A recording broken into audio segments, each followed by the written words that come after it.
Hello everyone, and welcome to my YNR Official 24 channel. Jack accidentally killed Matt.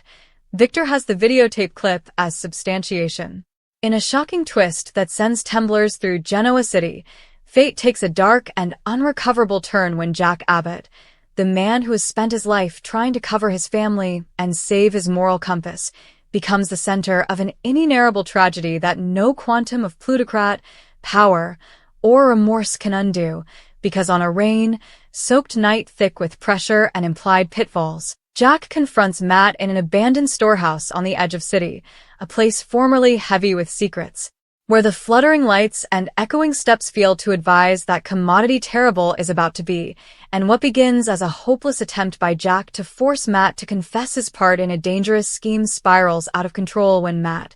trim and unashamed, taunts Jack with cruel exposures about manipulation, treason, and the suffering of innocent people, pushing Jack's restraint to its breaking point as voices rise, allegations fly, and times of buried rage face all at formerly. Until in a moment that will hang Jack ever, Matt lunges forward, Jack artificially shoves him down, and Matt stumbles backward, striking his head against a sword ray with a sickening crack that echoes through the cavernous space, followed by an unsupportable silence, broken only by Jack's panicked breathing as he rushes to Matt's side, calling his name, shaking him, soliciting him to wake up. But the blood pooling beneath Matt's head tells a horrifying verity before Jack's mind can completely reuse it, because Matt is dead and Jack Abbott has accidentally taken a life. As Jack collapses to his knees, pulsing and brooding justifications to a man who can no longer hear him, he doesn't realize that nearly in the murk, unseen and impeccably deposited, a small camera continues to record every second of the agony, its red light blinking like an unblinking eye of judgment, because Victor Newman, the master strategist who no way leaves anything to chance, has anticipated this battle and arranged for the entire hassle to be captured on videotape, not out of concern for justice, but as influence, cold and advised, the ultimate armament to use against his longtime rival. When Victor laterally watches the footage in his dimly lit office, replaying the moment Matt falls again and again, his expression remains undecipherable, but the glint in his eyes reveals satisfaction, because now he holds Jack's fate in the win of his hand, and with one move, he can destroy him fully. Ignorant of Victor's advantage,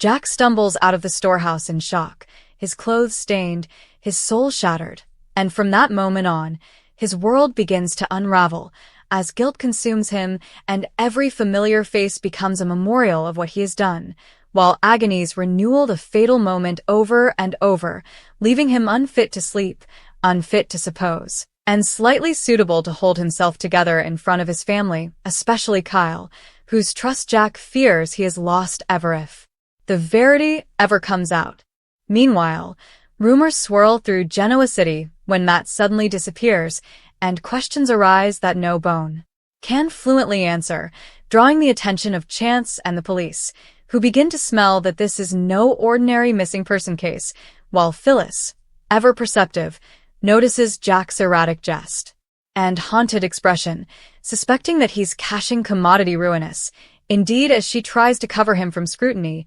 torn between fidelity and the creeping fear that Jack may be involved in commodity far worse than she imagined. As the pressure mounts, Victor makes his move, summoning Jack to a tense, private meeting where he casually reveals that he knows exactly what happened that night, watching the color drain from Jack's face as Victor calmly slides his phone across the office and plays a brief, silent clip of Matt's fatal fall, stopping it just before the impact, enough to leave no doubt, but not enough to expose Victor's hand fully. And in that instant Jack realizes the full extent of his agony, because the one man who hates him most now controls his future,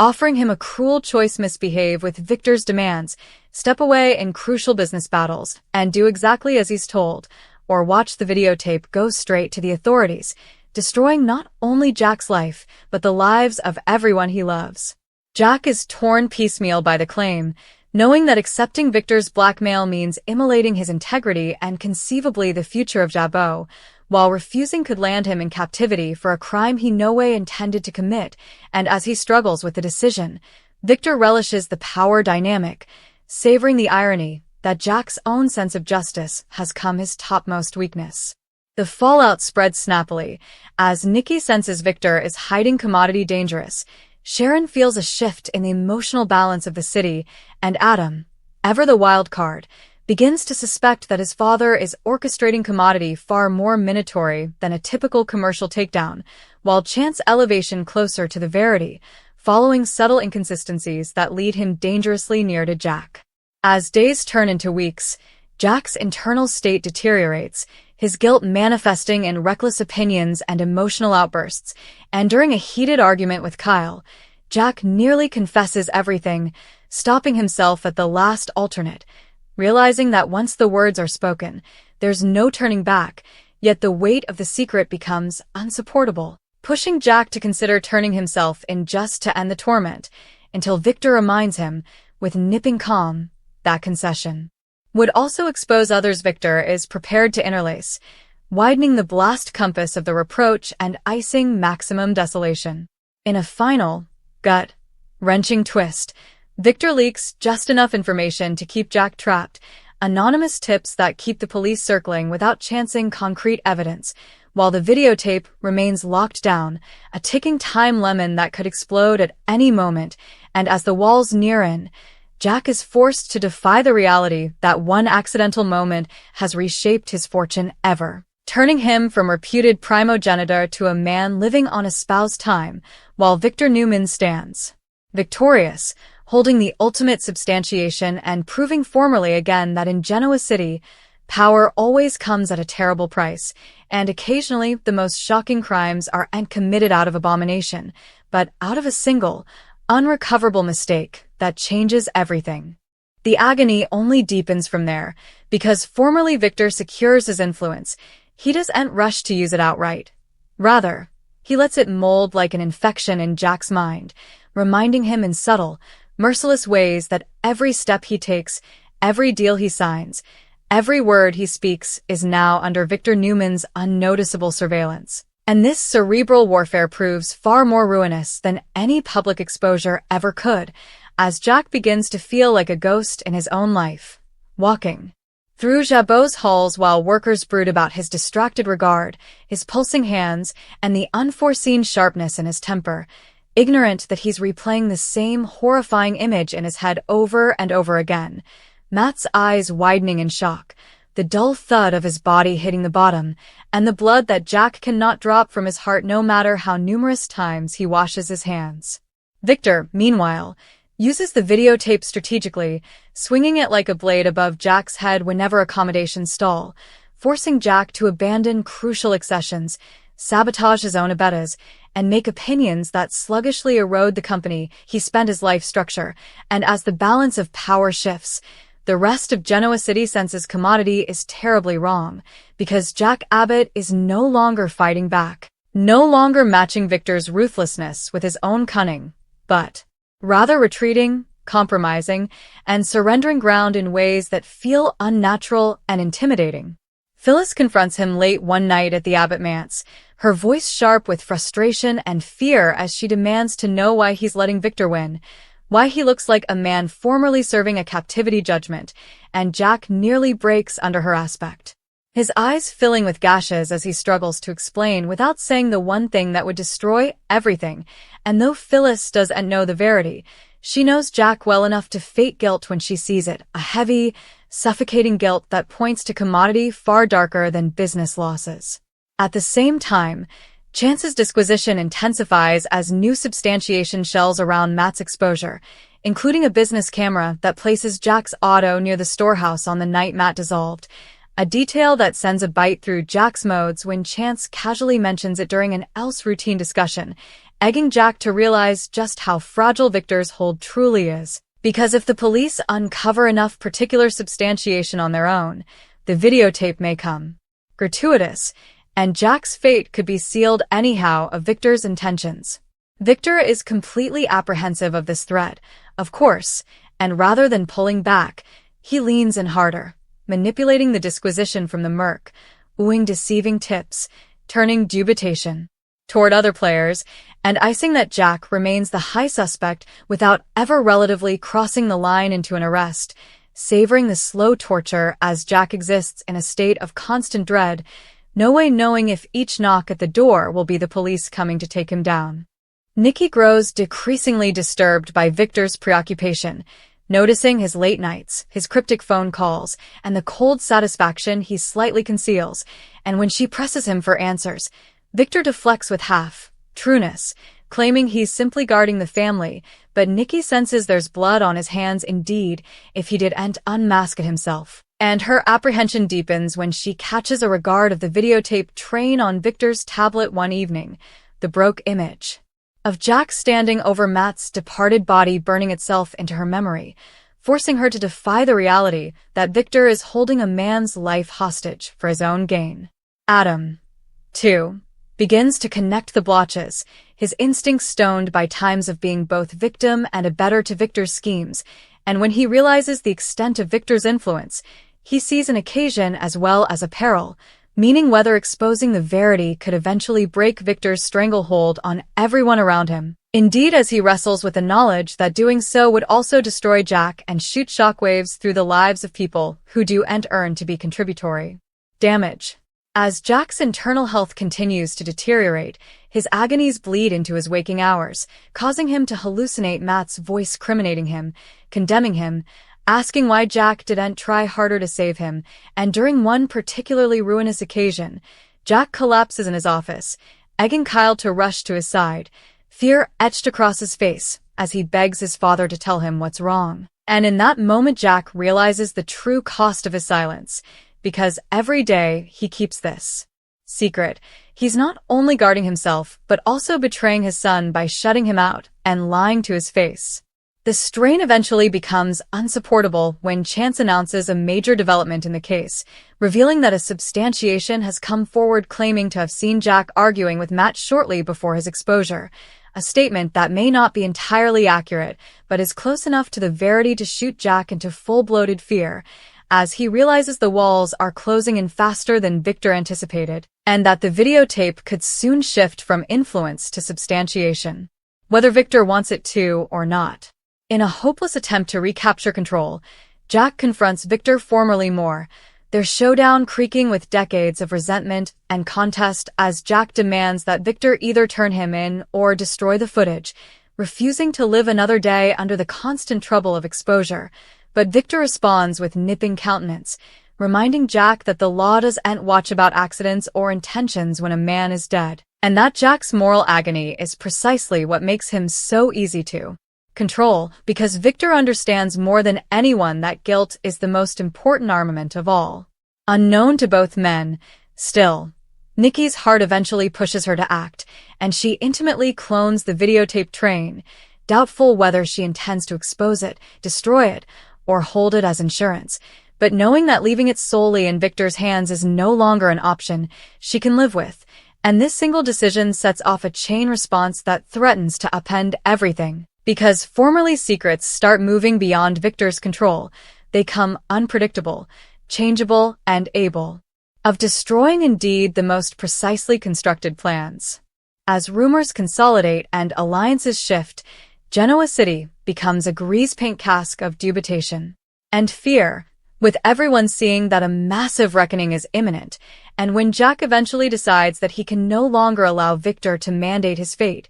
choosing rather to prepare a full concession in a handwritten letter to his family, the emotional weight of his words reflects a man who knows his life as he knows it's about to end, but who also believes that accepting responsibility is the only way to reclaim a shred of quality, indeed if it costs him everything. The question that hangs over the megacity like a storm pall isn't whether the verity will come out, but how, because with Victor holding the original videotape, Nikki holding a dupe, the police circling near, and Jack teetering on the edge of destruction, the tragedy that began as a single accidental push now threatens to explode into a reproach that will permanently alter the lives of everyone involved, proving formally again that in the young and the restless, no secret stays buried ever, and the most ruinous consequences frequently come not from evil intent, but from the insolvable choices people make when fear, power, and guilt collide. As the pressure reaches a boiling point, the emotional fault lines running through Genoa City begin to crack wide open, exposing trueness that can no longer be contained, because Jack's handwritten concession, though still hidden in his office hole, has formerly changed him, giving him a strange, fragile calm that alarms those closest to him, a quiet acceptance that makes Kyle uneasy and Phyllis outright alarmed, seeing that Jack is preparing for a farewell rather than a fight, indeed as he goes through the movements of diurnal life with a concave smile that fools no bone. Who truly knows him? Phyllis, unintentional to stand by and watch Jack tone destruct, takes matters into her own hands, launching her own disquisition into Matt's exposure and Victor's suspicious jest. Making together fractions of eavesdropped exchanges, unforeseen shifts in commercial power, and Victor's symptomatic restraint when it comes to intimately humiliating Jack, realizing that Victor is sitting on commodity far more dangerous than any hostile preemption, and when she confronts Nikki in a moment of raw honesty, Nikki's silence speaks louder than words, attesting that Victor is hiding substantiation that could destroy Jack ever. Meanwhile, Chance eventually uncovers a forensic detail that sends shockwaves through the case, discovering that Matt's fatal head injury is harmonious with an accidental fall rather than a deliberate attack, a nuance that complicates everything, because while it doesn't vindicate Jack, it introduces the possibility of a lower charge, one that hinges on intent, negligence, and whether Jack tried to seek help. And this disclosure becomes the thin thread of stopgap Jack didn't indeed know he was adhering to, indeed as Victor dismisses it as inapplicable, averring that the court of public opinion will be far harsher than any legal ruling once the videotape shells. Adam, torn between exposing his father and guarding innocent lives, eventually confronts Victor in a blistering exchange that strips down times of precisely drafted apologies, criminating him of turning a woeful accident into a game of power, and for the first time, Victor's confidence wiggles, not because he fears Adam, but because he recognizes the peril of losing control over the narrative. Understanding that formerly too numerous people know the verity, his influence dissolves into chaos. In a move that shocks everyone, Victor arranges a private meeting with Chance, pretending cooperation and subtly steering the disquisition down from Jack formerly more, but this time Chance notices the manipulation, planting a seed of dubitation. That Victor may be far more involved than preliminarily believed, not in Matt's death itself, but in the inhibition of justice that followed, a consummation that could shift the limelight dramatically. As the dominoes line up, Nikki's secret dupe of the videotape becomes the fulcrum upon which everything balances,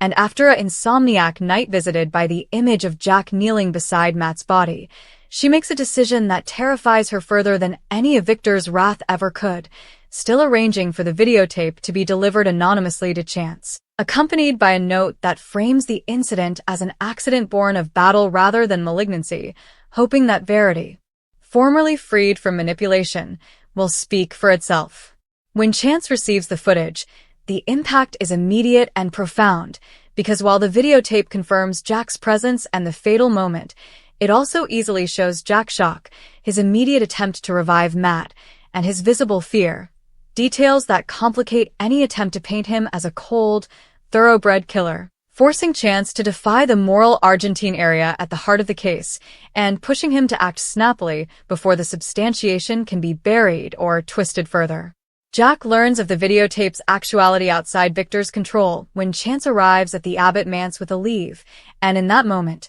Jack feels an unanticipated swell of relief, because the waiting is eventually over, the secret exposed, and whatever comes next will at least be real. Indeed, as Kyle watches in horror, demanding answers that Jack can no longer avoid, eventually confessing the verity through gashes, admitting that Matt's death was an accident but one he'll lament for the rest of his life, and Kyle's desolation is matched only by his turn down to abandon his father, standing by him indeed, as bind impend. Victor, upon discovering that the videotape has slipped through his fritters, erupts in fury, defying Nikki with a rage that shakes their marriage to its core, criminating her of treason, while Nikki counters that she saved Jack from getting another casualty of Victor's preoccupation with control, a battle that leaves Victor insulated. forced to face the consequences of his own ruthlessness as the city begins to question not just Jack's conduct, but Victor's part in exploiting a tragedy for particular gain. As Jack is taken in for questioning rather than immediate arrest, the public response fractures along familiar lines, with some condemning him outright and others expressing